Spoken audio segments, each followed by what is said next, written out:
Okay, you guys, I'm here for another retro review, and I'm going really retro today because I'm reviewing a show from 1991 WCW. I've never reviewed a 1991 WCW show before. Well, I did. I think I reviewed the first Super Brawl, so yeah, so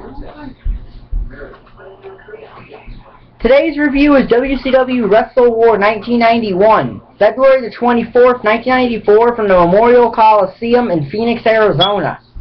A 10-match card on this show, but if you have the VHS, there are only 7 matches on here because 3 of them are omitted from that.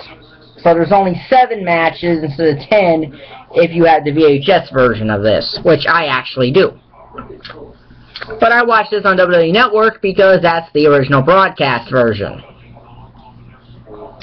So, our opening contest is for the WCW 6-Man Tag Team Championship. Yes, WCW had 3 tag titles at this time, including a 6-man tag title.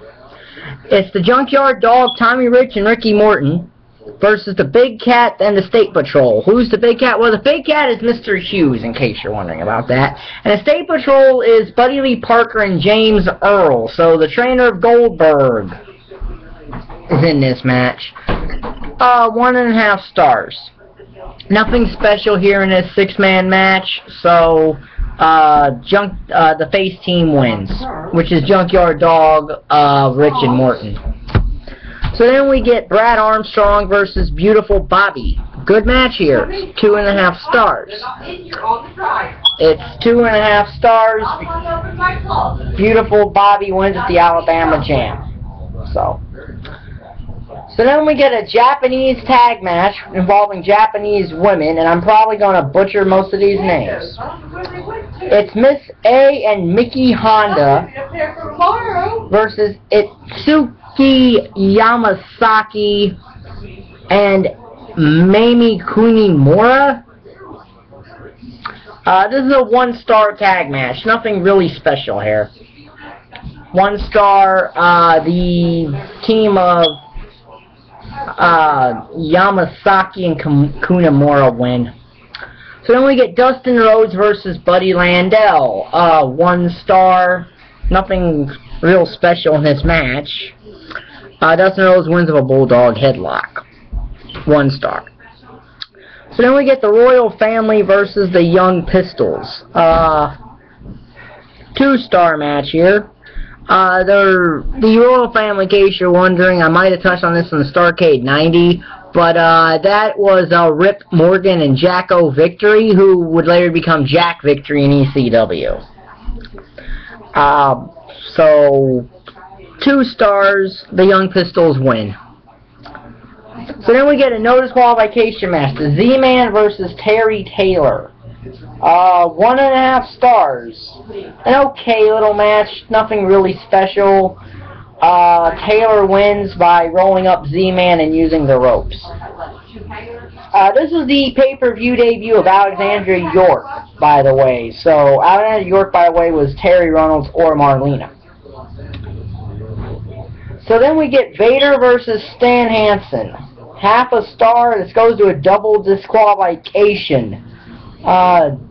It's a big man match, and it's not a very good one. 1/2 star.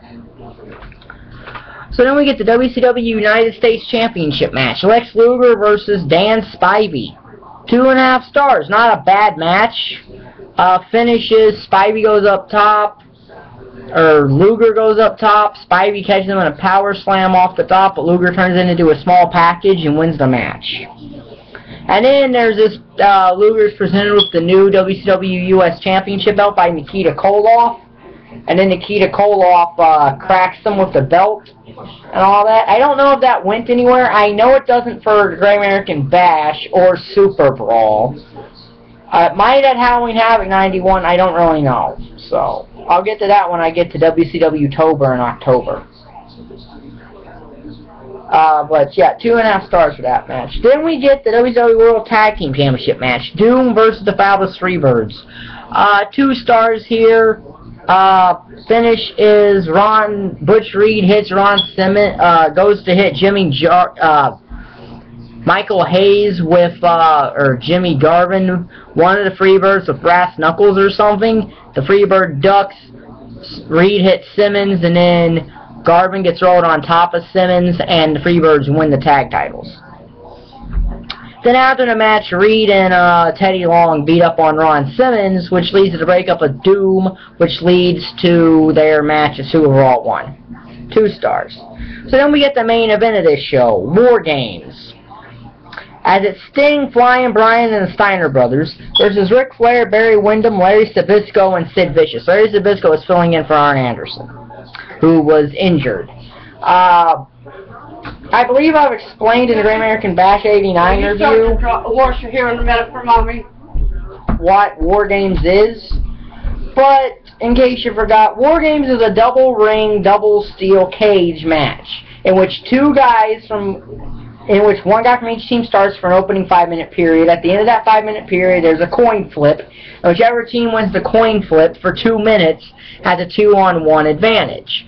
After that 2-minute period is up, the team that lost and then its second guy, it becomes 2-on-2, then it becomes 3-on-2 with the heel favor, then it becomes 3-on-3, then 4-on-3, and then 4-on-4 in this case. Now, if you added 2 other guys and it'd be 10, it would then go to 5-on-4 and then 5-on-5.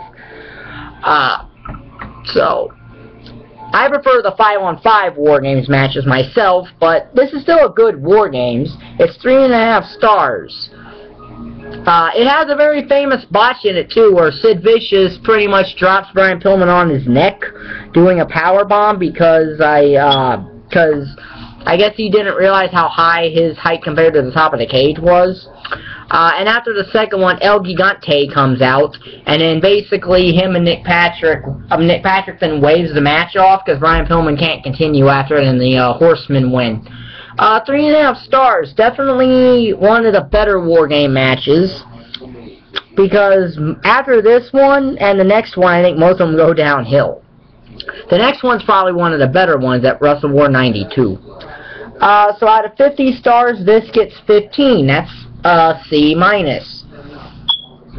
It's a C-, so because it's only 7 away from being at half, so that's a C- to me. Which I think is the same score that Super Bowl 1 got, but I could be wrong.